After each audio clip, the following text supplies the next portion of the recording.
నమస్తే, HCV news కు స్వాగతం. ముందుగా ముఖ్యాంశాలు. తడి వ్యర్థాలతో ఇంటి వద్దనే హోమ్ కంపోస్ట్ తయారు చేసే విధానాన్ని అలవర్చుకోండి. Municipal commissioner Srirama Appalanaidu. కార్తీక మాస పంచారామ యాత్రకు ప్రత్యేక బస్ సేవలు. RTC DM Rajasekhar.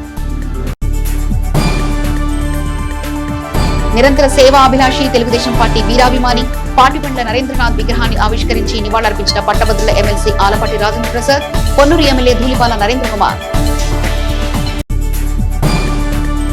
శ్రమయే పెట్టుబడిగా అనుకున్న లక్ష్యాలు సాధించి విద్యాబుద్ధులు నేర్పిన ఊరిపై మమకారంతో ఎన్నో సేవా కార్యక్రమాలు ఫలితం ఆశించకుండా చేసిన పరోపకారి పాటిబండ్ల నరేంద్రనాథ్ అని భౌతికంగా ఆయన లేకపోయినా అభిమానుల హృదయాల్లో చిరంజీవిగా ఉంటారని నరేంద్రనాథ్ విగ్రహ ఆవిష్కరణ సభలో ఆత్మీయ అతిథులుగా పాల్గొన్న పట్టభద్రులు ఎమ్మెల్సీ ఆలపాటి రాజేంద్ర ప్రసాద్, పొన్నూరు ఎమ్మెల్యే ధూళిపాల నరేంద్ర కుమార్ తమ అభిప్రాయాలను సభికులతో పంచుకున్నారు. స్థానిక చిన్నరావూరులోని వాసిరెడ్డి వారి మున్సిపల్ ప్రాథమిక పాఠశాలలో బుధవారం తెనాలి పట్టణానికి సుపరిచితులైన తెలుగుదేశం పార్టీ వీరాభిమాని వితరణశీలి పాటిబండ్ల సురేంద్రనాథ్ 60వ జయంతిని పురస్కరించుకుని ఆయన విగ్రహాన్ని స్కూల్ ప్రాంగణంలో ఆత్మీయ అతిథులుగా పాల్గొన్న పట్టభద్రుల ఎమ్మెల్సీ ఆలపాటి రాజేంద్ర ప్రసాద్, పొన్నూరు ఎమ్మెల్యే ధూళిపాల నరేంద్ర కుమార్, మాజీ మంత్రిని నన్నపని రాజకుమారి తదితర కుటుంబ సభ్యుల అభిమాన సమక్షంలో ఘనంగా విగ్రహావిష్కరణ కార్యక్రమాన్ని నిర్వహించారు.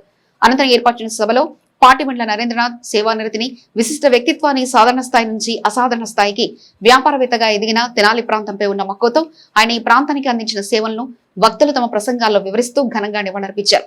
ఈ సందర్భంగా ఎమ్మెల్సీ ఆలపాటి రాజేంద్ర ప్రసాద్ మాట్లాడుతూ విలక్షణమైన ఆలోచన విధానం, పార్టీ పట్ల అంకితభావం, కుటుంబాన్ని ఉన్నతంగా తీర్చిదిద్దుకోవడంలో బాధ్యతాయుతమైన విధానం అన్ని కలిసి సమాజానికి తానేదో చేయాలన్న సంకల్పంతో జీవించిన మహామనిషి నరేంద్రనాథ్ అని నివాళులర్పించారు.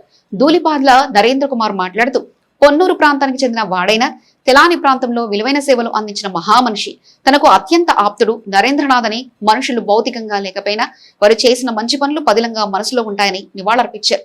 మహిళా కమిషనర్ మాజీ చైర్పర్సన్ నన్నపనేని రాజకుమారి మాట్లాడుతూ జనన మరణ జీవన గమనంలో మరణం తర్వాత కూడా మనుషుల్లో నిలిచిపోయేవారు కొందరే ఉంటారని, ఆ కొందరిలో నరేంద్రనాథ్ ఒకరిని ఆయన సేవలను స్మరించుకుంటూ నివాళులర్పించారు.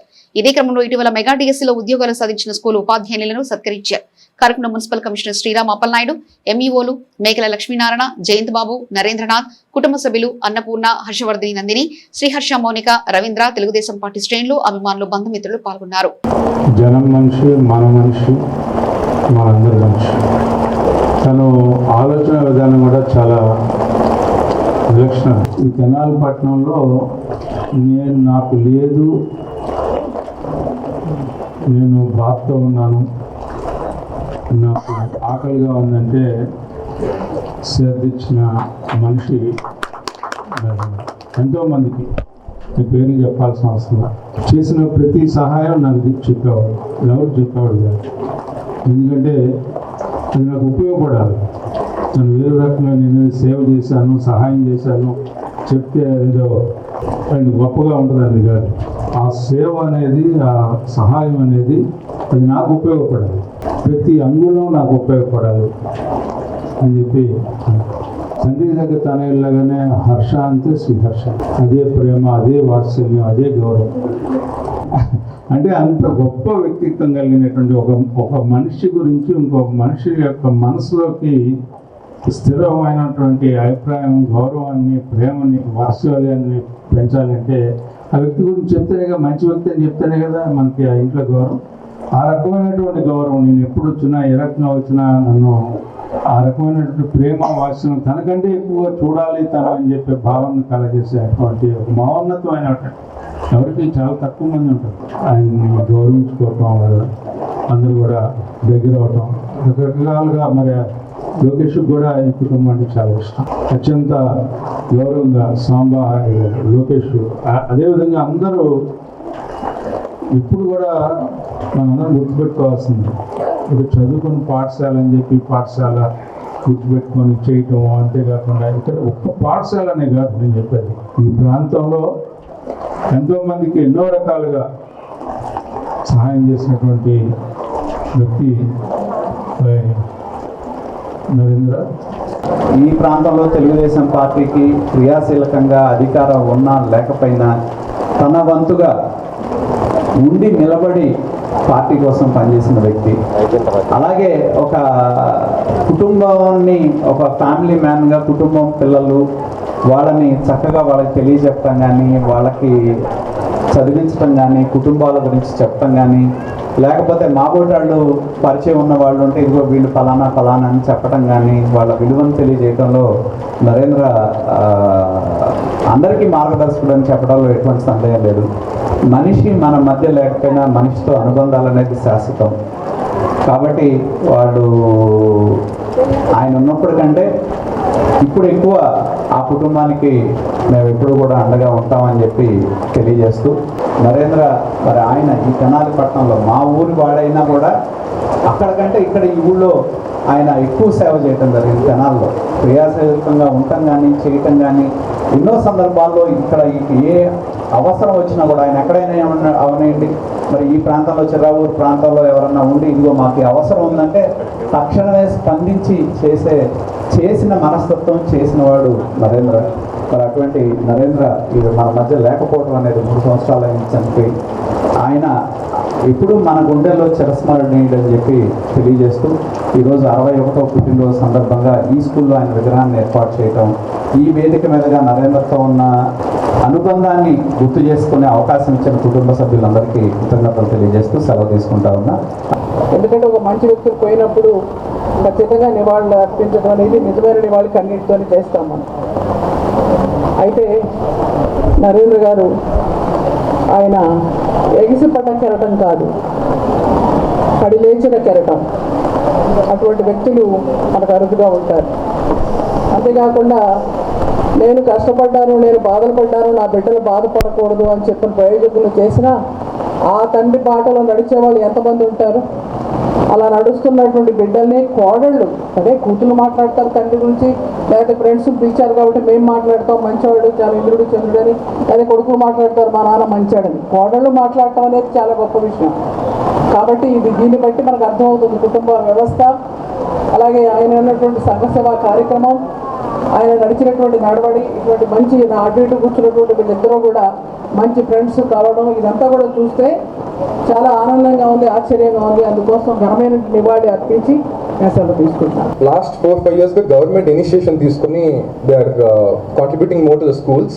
కానీ ఆయన 15 నెలల క్రితం అంటే 2004-2005 సంవత్సరానే ఆయన ఈ పిల్లలు ఎవరైతే చదువుకుంటున్నారో ఈ స్కూల్లో ఉండే ప్రతి స్టూడెంట్కి యూనిఫామ్ కానించి, స్కూల్ బ్యాగ్ కానించి, బుక్స్ కానించి, చిన్న చిన్న వస్తువులు pencil, scale, rubber, like eraser, sharpener, అన్ని స్కేల్తో పాటు అన్ని ఆయన సొంతంగా he made sure all the kids are receiving it. ప్రతి పిల్ల, ప్రతి పాప, ప్రతి స్టూడెంట్కి అందుతుందా లేదా అని ఆయన he made sure that it happens. దాని తర్వాత ఎవరైతే ప్రతి క్లాస్లో 30 మంది క్లాస్లో ఉంటే తక్కువగా చదివే ఒక 5 పిల్లలు తీసుకొని సాయంత్రం మళ్ళీ స్పెషల్గా వాళ్ళకి ట్యూషన్స్ ఇచ్చి ఆ ట్యూషన్స్ ద్వారా ఆ 5గురు ఈ 30 మందితో కోపపోయేలాగా చేశారు. ఈ స్కూల్ని మళ్ళీ ఓ 2-3 ఏళ్ళ తర్వాత మాడిఫై చేసి దీన్ని ఇంకా పైన కూడా కన్స్ట్రక్ట్ చేసి ఒక ప్యాషన్తో పనిచేశారు ఈ స్కూల్కి. దాని తర్వాత ఇంకా మంచలంచలుగా ఎదుగుతూ 4 ఏళ్ళ తర్వాత హర్ష గార్డెన్స్ అనే ఒక కన్వెన్షన్ సెంటర్ కన్స్ట్రక్ట్ చేస్తాం జరిగింది చెన్నైలో. 3 ఏళ్ళ కన్స్ట్రక్షన్ జరిగిన తర్వాత పబ్లిక్ యూసేజ్కి వచ్చింది. సో ఆయన ఏదైతే 1992న హర్ష లెదర్స్ స్థాపించారు 25,000తో, ఈరోజు ఇండియాలో one of the leading leather export కంపెనీగా మారింది. ఇంటి నుండి వచ్చే తడి చెత్తను ఇంటి వద్దనే హోమ్ కంపోస్ట్ గా మార్చుకోవడం ద్వారా పెరటి మొక్కలకు ఎరువుగా ఉపయోగపడుతుందని, పొడి చెత్తను పురపాలక సంఘ శానిటేషన్ సిబ్బందికి అందించాలని మున్సిపల్ కమిషనర్ శ్రీరామ అప్పలనాయుడు పేర్కొన్నారు. పట్టణంలోని 7-8 వార్డుల పరిధిలో ఎంపిక చేసిన అపార్ట్మెంట్ ప్రాంగణంలో బుధవారం మున్సిపల్ కమిషనర్ శ్రీరామ అప్పలనాయుడు ఆధ్వర్యంలో తడి చెత్తను హోమ్ కంపోస్ట్ గా తయారు చేసే విధానంపై ఆ ప్రాంత మహిళలకు అవగాహన కల్పించారు. మున్సిపల్ చైర్పర్సన్ తాడుబేన రాధిక మాట్లాడుతూ ఇంట్లోని వ్యర్థాలను, ముఖ్యంగా తడి వ్యర్థాల ద్వారా ఇంటి వద్దనే ఎరువు తయారు చేసుకుని మొక్కల పెంపకానికి వినియోగించవలసిందిగా తెలియజేశారు. కమిషనర్ అప్పలనాయుడు మాట్లాడుతూ తెనాలి పురపాలక సంఘ పరిధిలో శానిటేషన్ వ్యర్థాల ద్వారా ఆదాయ వనరులు సమకూర్చుకునే విధానం బాగుందన్నారు. ఈ కార్యక్రమంలో municipal vice chairman Malepati Hariprasad, sanitation inspector Srinivasarao, సచివాలయ సిబ్బంది, నగర దీపికలు పాల్గొన్నారు. మన ఇంట్లో ఉత్పత్తి అయ్యేటువంటి చెత్తలో తడి చెత్తను అక్కడే కంపోస్ట్గా తయారు చేయడంలో భాగంగా ఒక చిన్న ప్రణాళిక మన మున్సిపల్ కౌన్సిల్ తరఫున ఏర్పాటు చేస్తాం. సో ఈరోజు ఈ ప్రాక్టీసెస్ని గౌరవ చైర్పర్సన్ గారి వార్డులో 8th వార్డులో ఈ సిరి హైట్స్ అపార్ట్మెంట్లో ఏర్పాటు చేస్తాం. దీనికి ఇందులో 21 ప్లాట్స్ ఉన్నాయి. సో వాళ్ళందరితో మాట్లాడడం తడి చెత్త మాకే ఇవ్వాలని చెప్పి అక్కడే ఒక డబ్బాలు మేమే ప్రొవైడ్ చేస్తాం. అదే హౌస్ హోల్డ్కి కూడా సాగ్రిగేషన్ కోసం డబ్బాలు ప్రొవైడ్ చేస్తాం. ఎలా చేయాలని దానిపైన మాకున్నటువంటి నగర Deepika's and ward sanitation secretaries అట్లాగే ఉన్న వాచ్మెన్ వాళ్ళందరికీ చెప్పాం. సో దీన్ని మేము 15 days ట్రయల్ బేస్డ్గా తీసుకొని ఎరువు తయారు చేసి వాళ్ళకి చూపించగలిగితే సో వాళ్ళకి కావాల్సినటువంటి ఎరువును వాళ్ళే తయారు చేసుకుంటారు. సో ట్రయల్ బేస్డ్గా దీన్ని సక్సెస్ చేయాలని మా శానిటేషన్ డిపార్ట్మెంట్ని కూడా ఆదేశించాం. మాకు ఎస్ఐ గారు వీళ్ళందరూ కూడా ప్రతిరోజు దీన్ని మానిటర్ చేయమని చెప్పి బాధ్యత అప్పగించాం. సో ఈ విధంగా ఈ సక్సెస్ అయితే అన్ని అపార్ట్మెంట్స్కి, ఆ తర్వాత గవర్నమెంట్ హాస్టల్స్కి, అలాగే మిడ్ డే మీల్ నడుస్తున్నటువంటి స్కూల్స్కి, తర్వాత హౌస్ హోల్డ్స్కి ఒక క్రమ పద్ధతిలో దీనిని విస్తరించాలని అనుకుంటున్నాం. సో ఆ రకంగా మేము ఏర్పాటు చేస్తాం. ప్రజలు కూడా దీన్ని సహకరించాలని కోరుతున్నాం. Thank you. సొంతంగా మన ఇంట్లోనే చెట్లకి ఎరువు అని తయారు చేసే విధానం మన కమిషనర్ గారు అంతా వివరించారు కాబట్టి ప్రతి అపార్ట్మెంట్ కాడ మనం ఇంట్లోనే స్వయంగా మన చేతితో మనం ఎరువును తయారు చేసుకునే విధంగా చెట్లకి మనం వేసుకునే విధంగా చేసుకోమని కోరుతున్నాను. అలానే ప్రజలు ఇక్కడ చెప్పేది, ఇక్కడ 8వ వార్డులోని అపార్ట్మెంట్లోని ఈ రోజున ఫస్ట్ రోజు ఇక్కడ స్టార్ట్ చేయడం అనేది చాలా ఆనందంగా ఉంది. అలానే మీ అందరూ కూడా సహకరించాలని కోరుతున్నాను. తడి చెత్త పొడి చెత్త అనేది సపరేట్ చేసి ఈ ఎరువుని మన చెట్లకు ఉపయోగించుకునేలాగా చేయాలని కోరుకుంటున్నాను. కార్తీక మాస సందర్భంగా పుణ్యక్షేత్ర సందర్శనానికి తెనాలి ఆర్టీసీ డిపో నుంచి ప్రత్యేక బస్సు సర్వీసులు ఏర్పాటు చేసినట్లు డిపో మేనేజర్ రాజశేఖర్ పేర్కొన్నారు. స్థానిక ఆర్టీసీ డిపోలోని తమ కార్యాలయంలో బుధవారం ఏర్పాటు చేసిన మీడియా సమావేశంలో డిఎం రాజశేఖర్ మాట్లాడుతూ కార్తీక మాసంలో భక్తుల సౌకర్యార్థం ఆర్టీసీ ద్వారా పంచారామలకు ప్రతి శనివారం రాత్రి 8 గంటలకు ప్రత్యేక బస్సు బయలుదేరుతుందని తెలిపారు. అదేవిధంగా శ్రీశైల దర్శనం బస్ ద్వారా ఒకే రోజు యాగంటి, మహానంది, శ్రీశైలం 3 పుణ్యక్షేత్రాలు దర్శించే విధంగా ఏర్పాటు చేసినట్లు తెలిపారు. అయ్యప్పల కోసం ప్రత్యేక లగ్జరీ బస్సులు ఉన్నట్లు బుకింగ్ విధానం తెలిపారు. అపార్ట్మెంట్, కాలనీ, గ్రామం ఇలా బస్ సిట్టింగ్ కు సరిపడ భక్తులు ఒకే ప్రాంతం ఉంటే ఆర్టీసీని సంప్రదిస్తే పుణ్యక్షేత్ర దర్శనం కోసం వారున్న ప్రాంతానికి బస్ పంపిస్తామని, మరలా అదే ప్రాంతంలో యాత్ర పూర్తి చేసిన తర్వాత దింపడం జరుగుతుందన్నారు. కార్తీక మాసంలో భక్తుల యాత్ర నిమిత్తం ఆర్టీసీ సేవలు వినియోగించుకునే అవకాశం సద్వినియోగం చేసుకోవాలన్నారు. రేట్లు కూడా గత సంవత్సరం ఉన్న రేట్లకే బస్సులను నడుపుతున్నట్లు తెలిపారు. అదేవిధంగా ప్రభుత్వం ఆగస్టులో ప్రవేశపెట్టిన శ్రీశక్తి పథకం ఎటువంటి లోటుపాట్లకు తావు లేకుండా తెనాలి డిపో ద్వారా మెరుగైన సేవలు అందిస్తున్నట్లు తెలిపారు. భక్తుల కోరిక మీదట త్రిశైవ దర్శిని అంటే యాగంటి, మహానంది, శ్రీశైలం అది కూడా ఒకే రోజులో చేసుకుంటే చాలా పుణ్యం. కాబట్టి ఆ యాత్రను కూడా మన తెనాలి డిపో త్రిశైవ దర్శిని కూడా ప్రవేశపెట్టడం జరుగుతుంది. అదేవిధంగా మీకు ఎవరైనా 25-30 మంది కనుక మీ అపార్ట్మెంట్ కానీ, మీ విలేజ్ కానీ, మీ ఊరోళ్ళు ఉంటే మన బస్సు మీ దగ్గరికే వచ్చి మిమ్మల్ని పికప్ చేసుకొని మరలా మీ గమ్యస్థానాన్ని ఏదైతే ఉంటుందో మీ ఇంటి దగ్గర మళ్ళా చేర్చడం జరుగుతుంది. కాబట్టి ఈ అవకాశాన్ని భక్తులందరూ వినియోగించుకోవాల్సిందిగా విజ్ఞప్తి చేస్తున్నాం. అయితే పాత సంవత్సరంలాగే ₹1 కూడా పెంచకుండా మా పంచారామాలకి ఆల్ట్రా డిలక్స్ ₹1150, అదేవిధంగా సూపర్ లగ్జరీకి ₹1200 మాత్రమే. అదేవిధంగా ఈ కార్తీక మాసం సందర్భంగా చాలామంది భక్తులు అయ్యప్ప మాల వేసుకుంటూ ఉంటారు. వారి కోసం కూడా మన ఏపీఎస్ఆర్టీసీ ఈ సీజన్లో అయ్యప్ప భక్తులకి అయ్యప్ప స్వామి వెళ్ళే దానికి ఇందిరా ఏసీ బస్సులు కానీ, సూపర్ లగ్జరీ కానీ, కొత్త ఆల్ట్రా డీలక్స్ కానీ అద్దె ప్రాతిపదికన ఇవ్వటం జరుగుతుంది.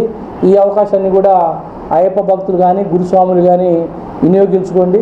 అదేవిధంగా గురుస్వాములకి ఏదైనా బస్సు బుక్ చేసినట్లయితే మీకు వంట వాళ్ళిద్దరు, గురుస్వాములు ఇద్దరు, చిన్న పిల్లలిద్దరిని ఫ్రీగా ఆ బస్సుతో పాటు ఫ్రీగా అనుమతించడం జరుగుతుంది. కాబట్టి ఈ అవకాశాన్ని కూడా గురుస్వాములు, అయ్యప్ప స్వాములు అందరూ వినియోగించుకోవాల్సిందిగా విజ్ఞప్తి చేస్తూ ఉన్నాం.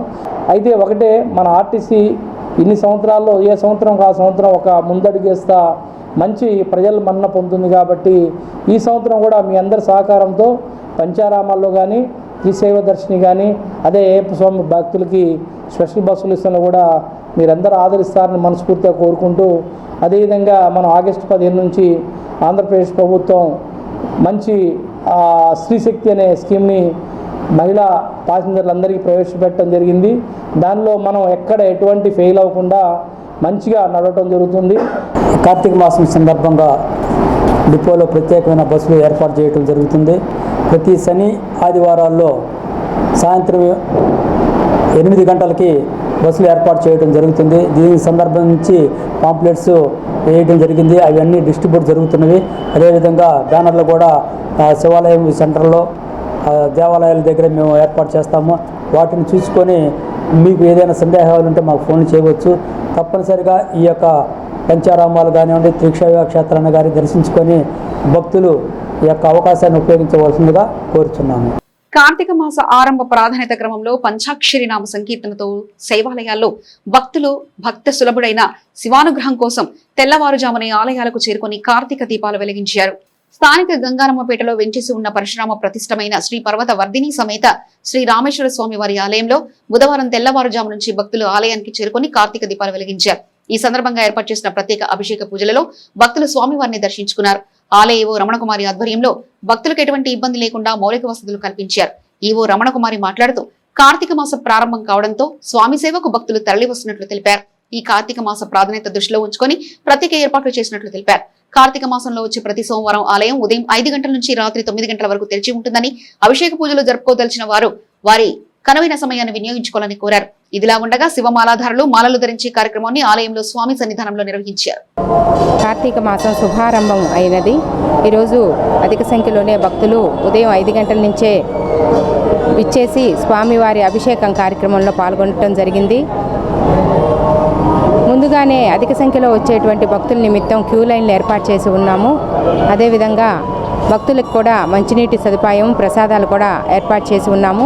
అందరూ కూడా ప్రశాంతకరమైన వాతావరణంలో స్వామివారి అభిషేకము జరిపించుకోవటం జరుగుతుంది. రాబోయేటువంటి దేవస్థానంలో కార్తీక మాసం యొక్క పర్వదినాలైనటువంటి 4 సోమవారాలు, కార్తీక పౌర్ణమి, నాగుల చవితి కూడా రాబోయేటువంటి అధిక సంఖ్యలో భక్తులను దృష్టిలో పెట్టుకొని క్యూ లైన్లు ప్రత్యేక ఏర్పాట్లు చేసి ఉన్నాము. అదేవిధంగా వివిధ డిపార్ట్మెంట్ల యొక్క సహాయ సహకారాలను కూడా కోరి ఉన్నాము. ప్రత్యేకంగాను మున్సిపల్ డిపార్ట్మెంట్ వారు మరియు police department, fire engine department వారి యొక్క సహాయ సహకారాలను కూడా తీసుకోవడం జరుగుతుంది. వారు కూడా వచ్చేటువంటి సోమవారాలు, నాగుల చవితి, కార్తీక పౌర్ణమి కూడా వారి యొక్క సేవలను అందిస్తానని తెలియజేసి ఉన్నారు. కాబట్టి దేవస్థానానికి విచ్చేసేటువంటి ప్రతి ఒక్క భక్తుడు కూడా ప్రశాంతకరమైన వాతావరణంలో పూజలు జరిపించుకునే విధంగా ఏర్పాటు చేసి ఉన్నాము. తెనాలి పట్టణంలోని సీఎం కాలనీలో ఈ నెల 20వ తేదీన రెహమాన్ అనే ఆటో డ్రైవర్ మరియు అతని కుటుంబ సభ్యులపై విచక్షణారహితంగా దాడి చేసి గాయపరిచిన నిందితులను అదుపులో తీసుకున్నట్లు Tenali 3 town CI S Sambasivarao పేర్కొన్నారు. బాధితుడు షేక్ రెహమాన్ ఫిర్యాదు మేరకు కేసు పూర్వపరాలను అదుపులోకి తీసుకున్న ముద్దాయిల వివరాలను బుధవారం సిఐ సాంబశివరావు మీడియాకు వివరించారు. ఈ నెల 19వ తేదీన మధ్యాహ్నం రాఘవ అనే కుర్రాన్ని గంజాయి బ్యాచ్ షేక్ అబ్దుల్ రెహమాన్, అతని అనుచరులు గరిక నాంచారయ్య, షేక్ ఆరిఫ్, మువా తిరుపతి ఈ నలుగురు రాఘవను ఒంటరిని చేసి కొడుతున్న క్రమంలో ఆ ప్రాంతంలో నివాసం ఉండే ఆటో డ్రైవర్ షేక్ రెహమాన్ వారిని అడ్డుకొని రాఘవను వారి నుండి విడిపించి దాడి చేస్తున్న నలుగురిని మందలించే ప్రయత్నం చేయగా వారు ఆ ఆటో డ్రైవర్ను ప్రతిఘటించారు. ఇది గమనించిన ఆటో డ్రైవర్ రెహమాన్ భార్య ఫాతిమా, రెహమాన్ పిల్లలు వచ్చి రెహమాన్ను ఆ గొడవ నుంచి ఇంటికి తీసుకెళ్లారు. ఆటో డ్రైవర్ అబ్దుల్ రెహమాన్ అందరిలో అవమానించాడనే అతనిపై కక్ష పెంచుకున్న గంజాయి బ్యాచ్ నలుగురు ఒక పథకం ప్రకారం 20వ తేదీన రాత్రి సమయంలో మద్యం సేవించిన మత్తులో ఆటో డ్రైవర్ రెహమాన్ ఇంటికి వెళ్లి విచక్షణారహితంగా దాడి చేశారు. ఇది గమనించిన ఆ ప్రాంత వాసులు ప్రతిఘటించడంతో ఆ బ్యాచ్ నలుగురు అక్కడి నుంచి పరారయ్యారు. అప్పటికే వారు చేసిన దాడి వల్ల తలకు తీవ్ర గాయంతో రక్తసిక్తమై ఉన్న ఆటో డ్రైవర్ రెహమాన్ను ఆ ప్రాంత వాసులు ప్రభుత్వ వైద్యశాలకు తీసుకువెళ్లారు. వైద్యశాలలో బాధితులు ఇచ్చిన ఫిర్యాదులో ఉదాహరించిన నలుగురిని అరెస్ట్ చేసి కోర్టుకు హాజరుపరిచినట్లు సిఐ ఎస్ సాంబశివరావు మీడియాకు వివరించారు. ఈ దర్యాప్తులో తేలింది ఏంటంటే ఆ రోజు 19వ తారీఖు అవమానంగా ఫీల్ అయింది. దాన్ని బాగా మనసులో పెట్టుకొని వీళ్ళు మద్యం బాగా తాగుతూ ఆయన ఏదో ఒకటి చేయాలన్నటువంటి కక్షతో, చంపేయాలన్నటువంటి కక్షతో ఆయుధాలు, బీరుబడులు సమకూర్చుకొని దాడి చేశారని తెలుస్తూ ఉంది. దీనికి సంబంధించి ఎస్ఐ గారు కేసు నమోదు చేసి దర్యాప్తు చేశారు. ముద్దాయిల్లో ఒక నలుగురిని ఈరోజు గౌరవ కోర్టు వారి ముందు హాజరుపెట్టడం అనేది జరుగుతుంది. ఇంకా 3 ముద్దాయిలు ఉన్నారు, వాళ్ళ కోసం టీమ్స్ పంపించున్నాం. సో ఇందులో ఏమంటే గమనించాల్సింది, సీఎం కాలనీలో కొద్దిగా నిన్న పేరెంట్స్ని, తర్వాత సీఎం కాలనీలో మేము విజిట్ చేసిన తర్వాత గమనించింది ఏంటంటే పేరెంటింగ్ ల్యాబ్స్ అనేది 100% ఉంది. చాలామంది పిల్లలు, ఈవెన్ మైనర్ పిల్లలు కూడా ధూమపానం, మద్యపానానికి బాగా అలవాటైపోతూ ఉన్నారు. ఇందులో కూడా ఈ నేరం చేయడానికి ముందు వాళ్ళు బీరు చక్కగా మందు తీసుకొని మద్యం మత్తులో ఇంటిపైన దాడి చేయడం అనేది జరిగింది. పేరెంట్స్ నేను కౌన్సిలింగ్ ఇచ్చేటప్పుడు చెబుతుంది, మా పిల్లలు మా కంట్రోల్లో లేకుండా పోతున్నారు సార్, కౌన్సిలింగ్ వాళ్ళని చెప్తా ఉన్నారు. సో ఇది కూడా త్వరలోనే ప్లాన్ చేస్తూ ఉన్నాం. తర్వాత ఈ కేసులో మొదటి ముద్ద ఎవరైతే ఉన్నారో అబ్దుల్ రెహమాన్ మీద గతంలో 5 కేసులు ఉన్నాయి. అందులో 3 NDPS కేసులు ఉన్నాయి. ఆ నేపథ్యంలో గామలు ఇన్సిడెంట్ జరగానే గంజాయి మత్తులో దాడి అని సోషల్ మీడియా అంతా కూడా వైరల్ అయింది. సో ఈ కేసు దర్యాప్తులో మాకు తెలిసింది ఏంటంటే గంజాయి అనేది వాళ్ళు సేవించడం అనేది జరగలేదు. ముందు రోజు ఆ తర్వాత రోజు కూడా మద్యం సేవించి మద్యం మత్తులో ఈ నేరం చేసినట్టుగా తెలుస్తూ ఉంది. దయచేసి సోషల్ మీడియాలో ఎవరైనా వైరల్ చేస్తున్నారే, వాళ్ళ దగ్గర ఏదైనా ఎవిడెన్స్ ఉంది, గంజాయి సేవించున్నారనేది ఎవిడెన్స్ ఉంటే వస్తే మేము పార్ట్ ఆఫ్ ఇన్వెస్టిగేషన్లో వాళ్ళని కూడా విట్నెస్గా చేర్చుకునేటువంటి అవకాశం ఉంది. కాబట్టి దయచేసి అది కూడా గమనించాలని కోరుతూ ఉన్నాం. ఈ ముద్దాయిల్ని అరెస్ట్ అయినటువంటి ముద్దాయిల్ని ఇప్పుడు గౌరవ కోర్టు గారి ముందు హాజరుపెట్టడం అనేది జరుగుతుంది. తెనాలి పట్టణంలో ఉన్నటువంటి ముఖ్యంగా 3వ పట్టణ పోలీస్ స్టేషన్ పరిధిలో ఉన్నటువంటి ప్రజలందరికీ నేను ఛార్జీ తీసుకున్న రోజు నుంచి రిక్వెస్ట్ చేస్తూ ఉన్నా, మీ ఏరియాలలో ఎక్కడైనా సరే అసాంఘిక కార్యకలాపాలు జరిగిన, ముఖ్యంగా ఈ గంజాయికి సంబంధించి ఎక్కడైనా ఆనవాళ్ళు ఉంటే దయచేసి మాకు ఫోన్ ద్వారా సమాచారం ఇవ్వండి. మీ పేర్లు గోప్యంగా ఉంచుతాం. ఇక్కడ ఉన్నటువంటి మీడియా మిత్రులందరూ కూడా అభ్యర్థిస్తున్నాం, ఎక్కడైనా గంజాయి అనేది ఆనవాళ్ళు మీ దృష్టిలో ఉంటే తప్పనిసరిగా వెంటనే మాకు సమాచారం ఇవ్వండి. ఆ గంజాయి అనేది ఈ తెనాలి పట్టణం నుంచి ఎట్టి పరిస్థితుల్లో కూడా రూపుమాపేసి అసలు గంజాయి అనే పాత్ర గంజాయి మొత్తులో నేరం జరుగుతుంది అనేటువంటిది ఈ తెనాలి పట్టణం లేకుండా చేస్తామని ప్రజలందరికీ కూడా హామీ ఇస్తామన్నాం. యూటీఎఫ్ ఉపాధ్యాయ సంఘాలు చేసిన నిరంతర పోరాటం ద్వారానే ఆంధ్రప్రదేశ్ రాష్ట్ర ముఖ్యమంత్రి నారా చంద్రబాబు నాయుడు డిఎస్సిపై తొలి సంతకం చేయటం జరిగిందని, తెనాలి పట్టణంలో నూతన డిఎస్సి ద్వారా ఎంపికైన ఉపాధ్యాయుల్లో అత్యధిక మంది మహిళలే ఉండటం ఒక శుభపరిణామని యూటీఎఫ్ నాయకులు, మాజీ ఎమ్మెల్సీ, జన విజ్ఞాన వేదిక జిల్లా అధ్యక్షులు కెఎస్ లక్ష్మణరావు అన్నారు. యూటీఎఫ్ ప్రాంతీయ కార్యాలయంలో బుధవారం తెనాలి పురపాలక సంఘ పరిధిలోని పాఠశాలలో మెగా డిఎస్సిలో విజేతలై ఉపాధ్యాయ వృత్తిలోకి చేరిన 68 మంది ఉపాధ్యాయులకు సేవా పుస్తకాల పంపిణీ కార్యక్రమాన్ని చేపట్టారు. ఈ కార్యక్రమంలో మాజీ ఎమ్మెల్సీ కెఎస్ లక్ష్మణరావు ముఖ్య అతిథిగా పాల్గొని మాట్లాడుతూ, కూటమి ప్రభుత్వం వచ్చాక ముఖ్యమంత్రి చంద్రబాబు నాయుడు డిఎస్సి నిర్వహణపై తొలి సంతకం చేయడం వెనుక యూటీఎఫ్ ఉపాధ్యాయ సంఘాల పోరాటం ఉందని అన్నారు. తెనాలి పట్టణంలోని మున్సిపల్ పాఠశాలలో ఎంపికైన 68 మంది ఉపాధ్యాయుల్లో 52 మంది మహిళలకు అవకాశం లభించడం అభినందనీయమని అన్నారు. యూటీఎఫ్ జిల్లా అధ్యక్షుడు రాజశేఖర్ మాట్లాడుతూ, అనేక మార్పులు ప్రాథమిక విద్యారంగంలో తీసుకురావాల్సిన అవసరం ఉందని అన్నారు. ప్రాథమిక పాఠశాలలో ఉపాధ్యాయులుగా చేరిన వారు మెరుగైన లక్ష్యాలను సాధించాలని అన్నారు.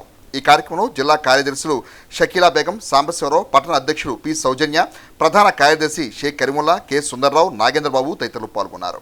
జరిగిన డిఎస్సి పరీక్షలో 16,000 మంది రాష్ట్ర వ్యాప్తంగా ఉపాధ్యాయులుగా ఎంపికయ్యారు. ప్రధానంగా తెనాలి పురపాలక సంఘం మున్సిపాలిటీకి సంబంధించి 68 మంది ఉపాధ్యాయులు ఇక్కడ అలాట్ చేయబడ్డారు.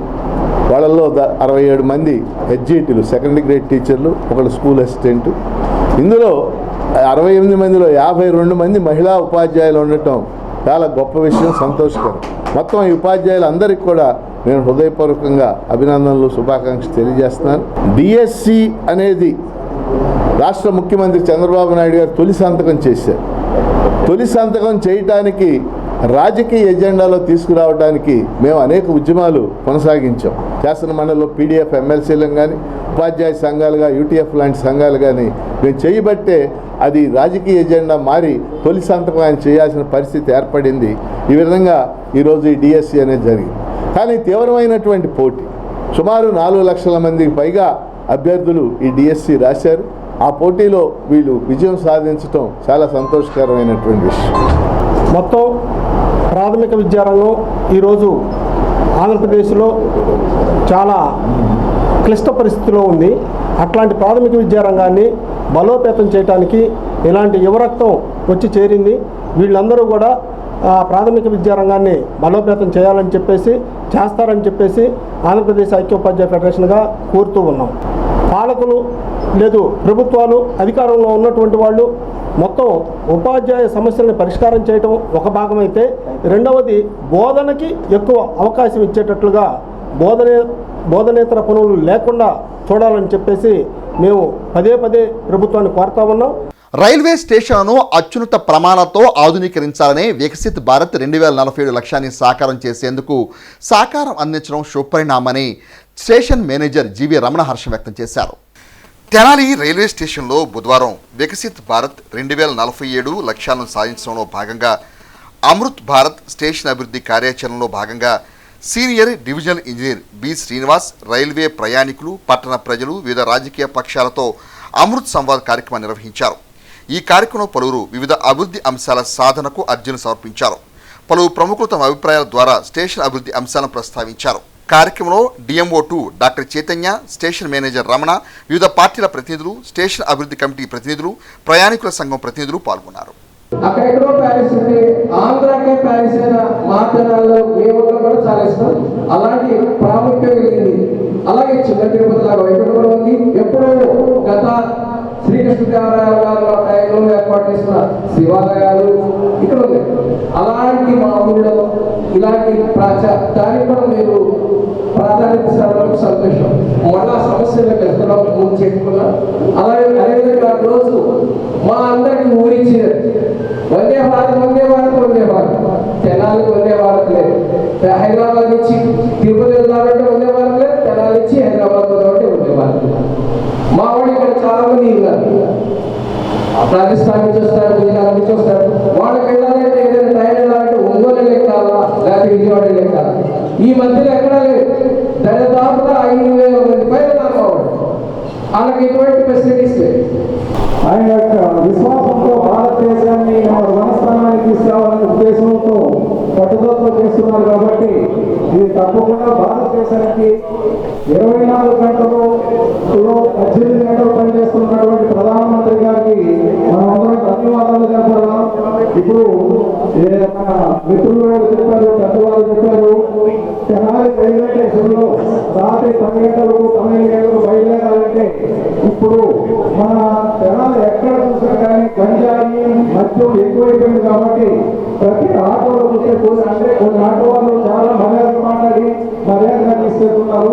కొంతమంది ఇష్టం వచ్చినట్టు మాట్లాడుతూ రాత్రి ప్రతి డ్రైవర్ పక్కన ఒక తాగేసి ఒక పక్కన కూర్చుంటారు. ఆ బండిలో వెళ్ళాలంటే లేడీస్ చాలా బాధపడుతున్నారు. ఒంటరిగా వెళ్ళి లేడీస్ రాత్రి పూట రావాలంటే చాలా ఎందుకు వెళ్ళేటప్పుడు ఇబ్బందిగా ఉంది. కాబట్టి ఒక పోలీసు అవుట్ పెట్టుకుని పోలీసులు వెళ్ళేటప్పుడు గేట్ పైలో వెళ్తున్నారు, ఎంతమంది వెళ్తున్నారు, సీసీ కెమెరాలు ఆ గేట్ దగ్గర పెట్టాలని కోరుకుంటున్నాను. పినాకిని పోయిన తర్వాత మళ్ళా కృష్ణా దాకా ఒక బండి కూడా లేదు. కాబట్టి ఆ టైంలో ఒక ఎక్స్ప్రెస్ని విజయవాడ తిరుపతి అండ్ బ్యాక్ ఒక ఇంటర్సిటీ ఎక్స్ప్రెస్ ఇంట్రడ్యూస్ చేయాలి. మనకి తమిళనాడులో చాలా హోలీ టెంపుల్స్ ఉన్నాయి. వేలాగిరి చర్చ్ ఉంది, నాగూరు దర్గా ఉంది. వీటికి చాలా మంది భక్తులు వెళ్తూ ఉన్నారు. దానికి పోవడానికి మనకి డైరెక్ట్ సౌకర్యం లేదు. మెడ్రాస్ పోయి సెంటర్లో దిగి మళ్ళా ఆటోలో పోయి ఎగ్మోర్ నుంచి వేరే ట్రైన్కి ఆ డెస్టినేషన్ చేరుకోవాల్సి వస్తుంది. కాబట్టి మధురైకి ఒక ఎక్స్ప్రెస్ని నైట్ 10కి విజయవాడ బయలుదేరేటట్టు ఎక్స్ప్రెస్ చేయాలి. ఈ ప్రోగ్రాం ముఖ్య ఉద్దేశం ఏంటంటే మనకి ఇది బేసికల్గా పంచప్రాణని ఒక 5 కాన్సెప్ట్తో డిజైన్ చేసి పడింది. ఇది కూడా డిజైన్ చేసింది idea of the honourable prime minister only. దీని ప్రోగ్రాం వల్ల ఏంటంటే మన 2047 కల్లా మన భారతదేశం డెవలప్ కంట్రీగా ఉండాలి. ఈ ప్రాసెస్లో మనందరూ మన సిటిజన్స్, మన కల్చరు, మన హెరిటేజ్ ప్రొటెక్ట్ చేసుకుంటా దీన్ని రైల్వేలో ఎలా తీసుకురావాలనే ప్రోగ్రాం మీద అమృత్ సంవాద్ ఇంటరాక్షన్ జరుగుతుంది ఈరోజు. ఈ రైల్వేలో బేసికల్గా ఈ స్టేషన్ డెవలప్మెంట్లో కానీ స్టేషన్లో ప్యాసింజర్ ఫెసిలిటీస్ కానీ ఇవి మన లోకల్ హెరిటేజ్ అండ్ కల్చర్ని ప్రొటెక్ట్ చేసుకుంటూ ఈ డిజైన్ని మనం ఎలా వీళ్ళ యొక్క ఫీడ్బ్యాక్ తీసుకొని ఈ స్టేషన్ డిజైన్ కానీ ఫెసిలిటీస్ కానీ జరుగుతుంది. దీనివల్ల ముఖ్య ఉద్దేశం ఏంటంటే మోడర్న్ టెక్నాలజీని కూడా ఇండియాలో ఉన్న టెక్నాలజీతో ఇండియాలో ఉన్న టెక్నోక్రాట్స్ చేత డిజైన్ చేయడానికి ఈ యొక్క అమృత్ సంవాద్ ప్రోగ్రామ్ మన all developments programs Indian tech development material, Indian manufacturing, Indian కార్మికులు కానీ ఇండియాలో యొక్క టెక్నాలజికల్ ఇష్యూస్ కానీ అన్నీ మనయే హ్యాండిల్ చేసుకొని మనమే డెవలప్ చేసుకోవడానికి ఈ డిజైన్ చేసిన ప్రోగ్రాము. ఈ ప్రోగ్రాంలో సమాజంలో ఉన్న ప్రతి ఒక్కరికి ఈక్వల్ స్టేషన్లో ఫెసిలిటీస్ ఈక్వల్గా ఇవ్వడం కానీ అందరికీ సమాన అవకాశాలు కల్పించిన ఉద్దేశంతో ఈ ప్రోగ్రాం డిజైన్ చేశారు. తెనాలి మండలం కొలకలూరు గ్రామానికి చెందిన గ్రామ సర్పంచ్ మరియు ఆమె అనుచరులు తమకు ఇవ్వాల్సిన బకాయిలు చెల్లించకుండా తమను తీవ్ర ఇబ్బందులు గురి చేస్తున్నారంటూ బాధితులు మీడియా ముందుకొచ్చి తమ గోడును వెళ్లబుచ్చుకున్నారు. ఆ వివరాలు ఈ విధంగా ఉన్నాయి. బుధవారం తెనాలి మండలంలోని కొలకలూరు గ్రామంలో లైబ్రరీ కేర్ టేకర్ రావు రత్నరాణి గ్రామ పంచాయతీ అధికారుల ఆదేశాల మేరకు మంచినీటి సరఫరా చేసిన ఏపూరి సత్యనారాయణ, క్యాటరింగ్ ద్వారా ఆహారం సరఫరా చేసిన సుద్దపల్లి నల్నీలు కొలకలూరు గ్రామ పంచాయతీ ప్రతినిధుల ద్వారా తమకు రావాల్సిన బకాయిలను వివరిస్తూ గ్రామ సర్పంచ్ ద్వారా తమకు జరిగిన అన్యాయాన్ని వెల్లడించారు. ఇదిలా ఉండగా గ్రామ ఇన్ఛార్జ్ కార్యదర్శి డిప్యూటీ ఎంపీడీఓ వైవిడి ప్రసాద్ను మీడియా మిత్రులు వివరణ కోరగా ఎటువంటి లోటుపాట్లు ఉన్నా వారు చేసిన సేవలకు బిల్లులుంటే గ్రామ పంచాయతీ ద్వారా చెల్లించడానికి వీలుంటుందని అన్నారు. తమపై ఉన్నతాధికారులు గ్రామ పంచాయతీ సమస్యలపై గతంలో కూడా విచారణ చేశారని అన్నారు. గ్రామ పంచాయతీ కార్యదర్శులుగా వచ్చిన వారు ఎక్కువ కాలం పనిచేయని విషయాన్ని వివరించారు. నా పేరు రావూరి రత్నరాణి అండి. నేను దళితవాడలో లైబ్రరీ కేర్ టేకర్గా పనిచేస్తున్నాను. 2004లో నాకు 800కి టెండర్ బేస్ మీద నాకు జాబ్ ఇచ్చారు. అప్పుడు నుండి నేను చేసుకుంటూ వస్తుంటే 4 ప్రెసిడెంట్లు వచ్చి నాకు అంత మేలే చేశారు. కానీ ఈ 2023కి వచ్చి ప్రెసిడెంట్ అమ్మ అప్పటికి నాకు 6,000 అయితే నీకు 10,000 చేస్తున్నానని చెప్పి 10,000 చేసినట్లు చేసి నా చేత సంతకం పెట్టించుకొని నాకు 6,000 నీకు ఇచ్చేది, నాకు 4,000 ప్రతి నెల నాకు 4,000 ఇవ్వాల్సిందే అని చెప్పింది. నేను దానికి ఒప్పుకోలేదండి. నేను ఒప్పుకోలేదని తీసేస్తున్నాను నిన్నని చెప్పింది. తర్వాత నేను కలెక్టర్ గారి దగ్గరికి వెళ్ళాను, డిపిఓ గారి దగ్గరికి వెళ్ళాను, డిఎల్పిఓ గారి దగ్గరికి వెళ్ళాను. అందరూ నాకు ఆర్డర్ ఇచ్చారు, అమ్మ ఈసారి మీరు టెండర్ వేసుకోండి అని. అయితే ఇక్కడున్న సెక్రటరీ గారు పోయిన సంవత్సరం ఈ సంవత్సరం 2025లో నాకు టెండర్ బేస్ మీద అజెండాలో పెడితే నేను ఒప్పుకోను, అస్సలు ఊరుకోను, ఆ అమ్మాయిని తీసేసేయమని తీసేసాను కదా, నీ ఇష్టం ఏందనేసి సెక్రటరీ గారి మీద పోట్లాడి ఏ సెక్రటరీ గారు వచ్చినా ఒక్క నెల కన్నా ఎక్కువ ఉంచదు. అట్లా చేసి మాకెంత అన్యాయం చేసిందో. కానీ మీరు నాకు న్యాయం చేయాలని, ఈ విషయం పవన్ కళ్యాణ్ గారికి వెళ్ళాలని, నాకు న్యాయం చేయాలని నేను మిమ్మల్ని అందరినీ పవన్ కళ్యాణ్ గారిని ప్రార్థించుతున్నాను. నా పేరు సుధపర్ణి అండి. మాది మసీద్ దగ్గర హోటల్లో క్యాటరింగ్ చేసుకుంటూ ఉంటాము. 2022లో డయేరియా వచ్చింది. డయేరియా వస్తే కృష్ణమోహన్ గారు, గుంటూరు కృష్ణమోహన్ అనే వ్యక్తి వచ్చి మాకు క్యాటరింగ్ కావాలి, మాకు ఫుడ్ సప్లై చేయాలని అడిగారు. ఫుడ్ సప్లై చేయాలని సరే చేస్తామని అలా 40 రోజులు చేసాము.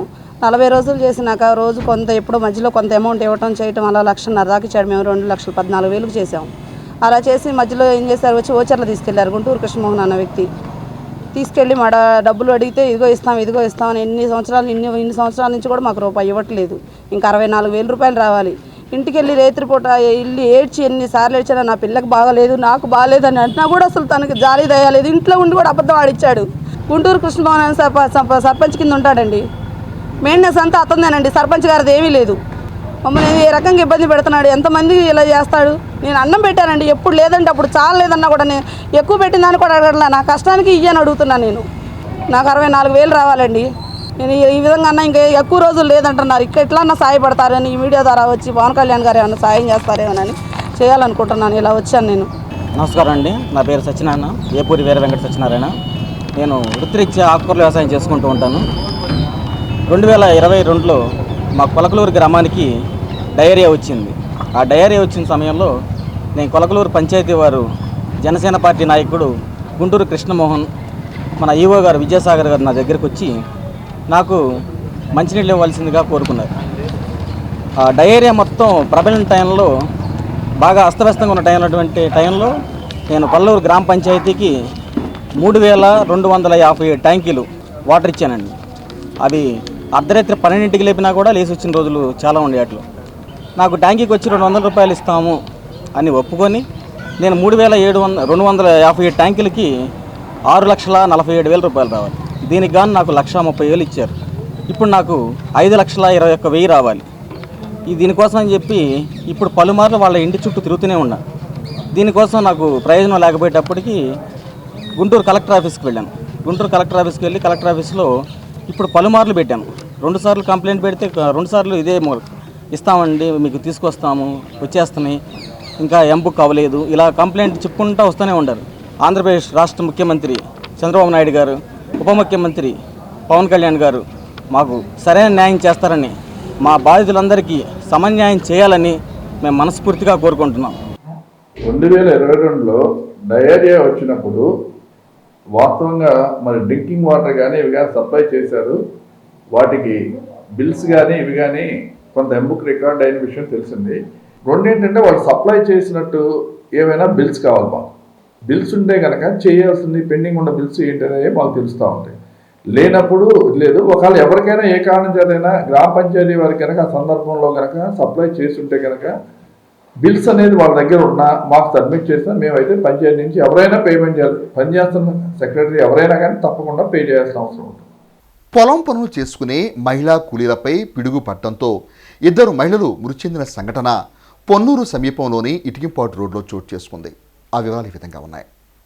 ఎడతెరిపి లేకుండా నానుడు వాన పడుతున్న క్రమంలో బుధవారం పొన్నూరు పట్టణ శివార్లోని ఇటికింపాటు రోడ్డు వద్ద పిడుగు పడిన క్రమంలో పక్కనే పొలంలో పనిచేస్తున్న వలపర్ల మరియమ్మ, షేక్ ముసాయితా అనే మహిళా కూలీలు మృతి చెందగా మరో మహిళ నీలం మాణిక్యమ్మ తీవ్ర గాయాలతో వైద్యశాలలో చికిత్స పొందుతున్నట్లు సమాచారం. దుగ్గిరాల మండలం కంఠమరాజు కొండూరు గ్రామంలో వేంచేసి ఉన్న శ్రీ మహాంకాళి అమ్మవారి ఆలయ హుండీ లెక్కింపు కార్యక్రమాన్ని బుధవారం నిర్వహించారు. మొత్తం 3 నెలలకు గాను 28,22,339 రూపాయలు విరాళాల రూపేణ వచ్చినట్లు ఆలయ అధికారులు తెలిపారు. హుండీ లెక్కింపు కార్యక్రమాన్ని గుంటూరు దేవాదాయ శాఖ ఇన్స్పెక్టర్ సిఎస్ శ్రీనివాసులు పర్యవేక్షణ నిర్వహించారు. వచ్చిన ఆదాయాన్ని ఆలయ అభివృద్ధి కొరకు వినియోగించనున్నట్లు అధికారులు తెలిపారు. ఈ కార్యక్రమంలో ఆలయ కార్యనిర్వహణాధికారి కోగంటి సునీల్ కుమార్, ట్రస్టీ దేవాభక్తి రంగప్రసాద్, అర్చక స్వాములు, స్వచ్ఛంద సేవా సంస్థల ప్రతినిధులు, మహిళలు, భక్తులు, దేవస్థాన సిబ్బంది పాల్గొన్నారు. శ్రీ మహాంకాళి అమ్మవారి దేవస్థానం నందు భక్తులచే సమర్పింపబడిన హుండీ కానుకలను 22/10/2020 అనగా బుధవారం దేవస్థానం నందు గల హుండీలను తెరిచి కానుకలు లెక్కించగా 28,22,339 రూపాయల ఆదాయం వచ్చి ఉన్నది. ఈ హుండీల లెక్కింపు కార్యక్రమం శ్రీ సిహెచ్ వెంకట శ్రీనివాసులు, ఇన్స్పెక్టర్ దేవాదాయ శాఖ గుంటూరు వారి పర్యవేక్షణలో మరియు దేవస్థాన వ్యవస్థాపక ధర్మకర్త శ్రీ డి రంగప్రసాద్, దేవస్థాన సిబ్బంది, అర్చక స్వాములు, స్వచ్ఛంద సేవా సంస్థలు మరియు భక్తులు ఈ హుండీ లెక్కింపు కార్యక్రమంలో పాల్గొని ఉన్నారు. బులెటిన్ ముగించే ముందు హెడ్లైన్స్ మరోసారి చూద్దాం. తడి వ్యర్థాలతో ఇంటి వద్దనే హోమ్ కంపోస్ట్ తయారు చేసే విధానాన్ని అలవర్చుకోండి. Municipal commissioner Srirama Appalanaidu. కార్తీక మాస పంచారామ యాత్రకు ప్రత్యేక బస్ సేవలు ఆర్టీసీ డిఎం రాజశేఖర్. నిరంతర సేవా అభిలాషి తెలుగుదేశం పార్టీ వీరాభిమాని పాటిబండ్ల నరేంద్రనాథ్ విగ్రహాన్ని ఆవిష్కరించి నివాళులర్పించిన పట్టభద్రుల ఎమ్మెల్సీ ఆలపాటి రాజేంద్ర ప్రసాద్, పొన్నూరు ఎమ్మెల్యే ధూళిపాల నరేంద్ర కుమార్. ఇవి ఇప్పటివరకున్న అప్డేట్స్. మరో బులెటిన్లో మళ్ళీ కలుసుకుందాం. అంతవరకు చూస్తూనే ఉండండి హెచ్సివి న్యూస్.